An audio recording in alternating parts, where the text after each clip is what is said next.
When broke, failed, betrayed, friends vanish, alas, and then look around. That's when you'll see who's real and who was just passing time with you. This world is transactional. People support you as long as you serve their purpose. And the moment you stop being useful, they disappear like smoke. It's not personal. It's just how the world works. And if you don't understand this early, life will teach you the hard way. They ignore you, then laugh, doubt you. Then, they recall your name. That's not friendship, that's convenience. So be careful. Don't open your heart to everyone. Don't tell your plans to just anybody. Don't expect support when you're building. Learn to be your own friend. Learn to clap for yourself in silence, because the day you stop relying on people is the day you start becoming powerful. Hustle, silent. Success speaks. Alone is better. Be smart, be sharp, and most importantly, be careful. In today's world, one harsh truth often goes unspoken. People are primarily concerned with themselves.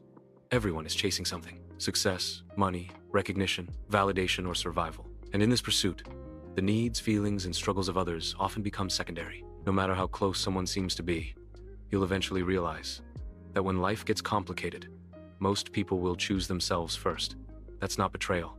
It's human nature. We grow up with the idea that friendships are forever, that people will stand by us in our highs and lows. But as we age, as life begins to test us, the truth slowly unfolds. The phone rings less when you're going through something. People check in when it's convenient, not when you truly need them. When you're winning, they want to be close. But when you stumble, they become distant. It's not that everyone is bad. It's that everyone is busy managing their own chaos. Understanding that the world is self-centered doesn't mean you should become bitter. It means you should become wise. You stop expecting people to carry your weight, and instead you build the strength to carry it yourself. You learn that no one is coming to save you, so you stop waiting. You stop hoping that someone else will push you, fix you, or believe in you. You begin to rely on the one person who has never left your side, yourself. Learning to stand alone is not a weakness. It's one of the most powerful things you can ever do for yourself. It means you're not emotionally dependent. It means your happiness isn't in someone else's hands. It means your growth isn't tied to someone else's approval.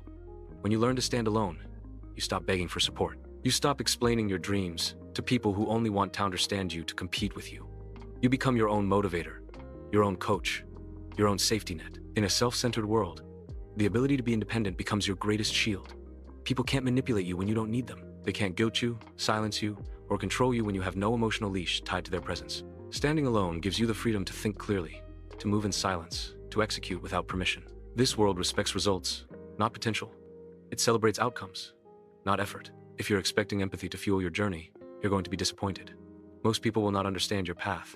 They don't need to, because in the end, the world only claps when you've already won. Not when you're struggling, not when you're doubting, not when you're trying. That's why you must learn to move forward whether anyone believes in you or not, whether anyone understands you or not. Don't wait for someone to validate your worth. Don't depend on someone to walk your journey for you. If you fall, get up. If you get rejected, keep moving. No one else is responsible for your destiny. That burden belongs to you and you alone.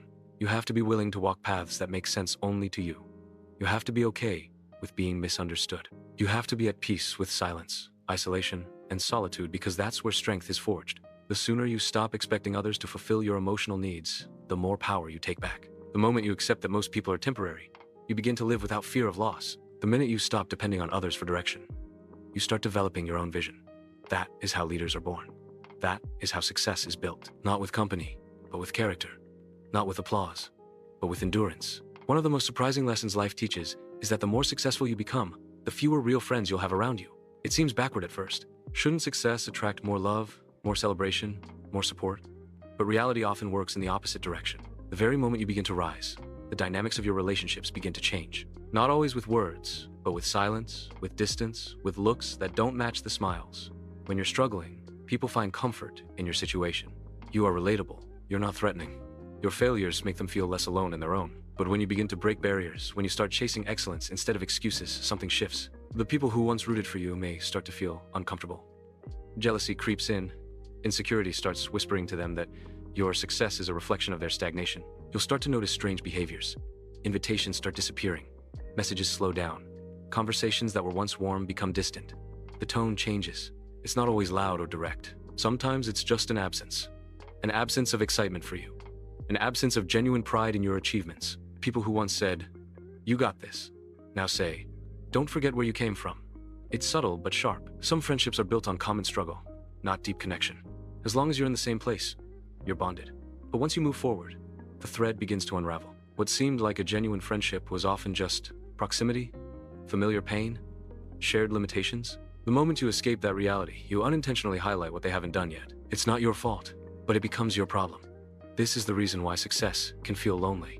Not because people vanish overnight, but because the energy changes. Your growth starts making others question their own choices. And instead of using your progress as inspiration, some use it as ammunition. They begin rewriting the story of your success. They got lucky. They changed. They think they're better. These comments often come not from enemies, but from people you once trusted. Success acts like a mirror. It doesn't change people. It reveals them. Some friends will celebrate you genuinely. They'll cheer when you win because they believe there's space for everyone at the top, but others will pretend. They'll smile, but their silence will be loud. They'll say, "Congrats," with a forced tone, only to talk differently behind closed doors. It's not envy you'll fear most.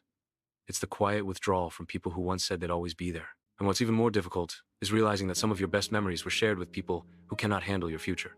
Letting go of them feels like losing a part of yourself, but that's the cost of growth. Success demands emotional maturity, and sometimes that means accepting that not everyone can continue the journey with you. Some people were only meant to walk with you for a season. Many people want to see you do well, just not better than them.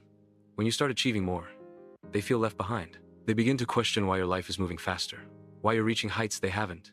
In their minds, your success becomes unfair, and instead of asking how they can level up, they pull back. Not because you did something wrong, but because they can't handle what you did right. So the people who once promised they'd never leave might become the first ones to fade away. Their absence won't always be obvious. It'll be in the way they no longer ask how you're doing, no longer support your work, no longer include you in moments that once mattered. They won't confront you. They'll just disconnect, quietly, gradually, until you realize you've outgrown them and they've outgrown your success. One of the most misunderstood aspects of life is the belief that people will support you the most when you are struggling. While it would be ideal if help came during your weakest moments, reality paints a much colder picture. Help, admiration, support, and recognition often don't show up when you are down. They come when you no longer need them. People respect strength, not struggle. They gather around success, not suffering. When you're at rock bottom, your cries for help often go unheard. Not because people are cruel, but because struggle makes others uncomfortable. Most people don't know how to deal with brokenness.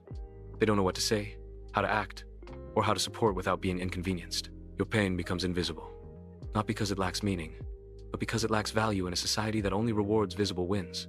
Weakness is met with silence. Not because you're not worth saving, but because most people are waiting to see if you'll save yourself first. They want to see what you do when no one shows up. They want to see if you have the heart to keep moving even when your back is against the wall. Only when you start to rise, only when the light begins to flicker in your eyes again do they reappear. Not to rescue you, but to attach themselves to your comeback. This is the irony of the world we live in. People love a comeback story, but only when the worst parts are already behind you. They want to be part of the celebration, not the chaos.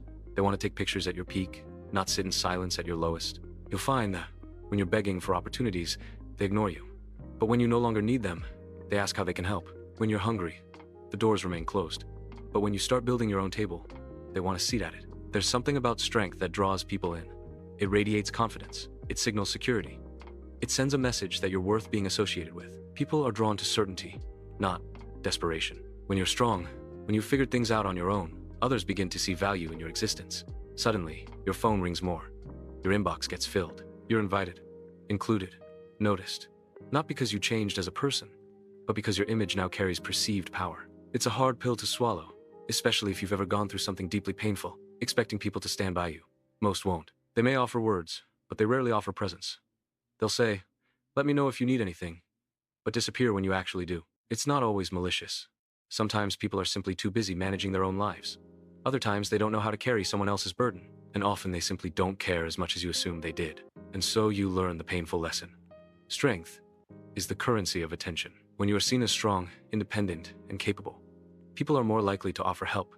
Not because they think you need it, but because they want to be connected to what you're building. You become a magnet when you look like you're going somewhere. You gain supporters when you no longer appear desperate for support. When you stop asking for help and start building regardless, that's when others start to offer assistance. It's when you've already